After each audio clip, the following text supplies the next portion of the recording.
ಈ ಲೋಕದೊಳಗ ನಾಟಕದೊಳಗ ಹೆಂಗ ಪಾತ್ರಧಾರಿಗಳದಾರ ಹಂಗ ಈ ಲೋಕದೊಳಗೂ ಕೂಡ ನಾವು ನೀವೆಲ್ಲರೂ ಪಾತ್ರಧಾರಿನೇ ಅಂತ ಕರೀತಾರ. ನಮ್ಮ ಪಾತ್ರ ಹೇಗಿರ್ಬೇಕು? ಒಂದು ಗಂಡ ಪಾತ್ರ, ಒಂದು ಹೆಣ್ಣು ಪಾತ್ರ, ಒಂದು ಮಾವನ ಪಾತ್ರ, ಒಂದು ಅತ್ತಿ ಪಾತ್ರ, ಒಂದು ಸ್ವಾಮಿಗಳ ಪಾತ್ರ, ಎಷ್ಟು ಪಾತ್ರಗಳದಾವೆ. ಹೌದಿಲ್ಲ, ಬಹಳ ಅದಾವ ಪಾತ್ರ.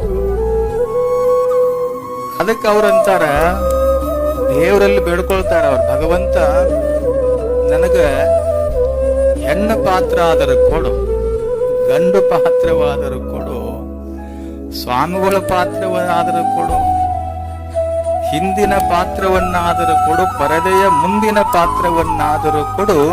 ಭಗವಂತ ನಿನ್ನ ಕೃಪೆಗೆ ಪಾತ್ರನನ್ನಾಗಿ ಆಗುವಂತ ಭಾಗ್ಯ ನನಗೆ ಕೊಟ್ಟು ಬಿಡು, ಅಂತ ಪಾತ್ರ ಕೊಡು ಅಂತ ಹೇಳ್ತಾರೆ. ನಿನ್ನ ಕೃಪೆಗೆ ಪಾತ್ರ ಆಗ್ಬೇಕು. ನಾವು ಯಾವುದೋ ನಾಟಕ ಮಾಡುವಲ್ಲಿ ಯಾವುದೋ ಪಾತ್ರವಾಗಿ ಹೆಣ್ಣು ಮಕ್ಕಳಿರ್ಲಿ, ಗಂಡು ಮಕ್ಕಳಿರ್ಲಿ, ಚಿಗವ್ ಇರ್ಲಿ, ಕಾಕ ಇರ್ಲಿ, ದೊಡ್ಡಪ್ಪ ಇರ್ಲಿ, ಯಾರೋ ಇರ್ಲಿ, ಭಗವಂತನ ಕೃಪೆಗೆ ಪಾತ್ರ ಆಗ್ಬೇಕು ನೋಡಿ. ನಾವೆಲ್ಲ ಸದ್ಗುರುನಾಥನ ಕೃಪೆಗೆ ಪಾತ್ರ ಆದೇವಿ ಅಂದ್ರೆ ಭಗವಂತನ ಕೃಪೆಗೆ ಪಾತ್ರ ಆದಂಗ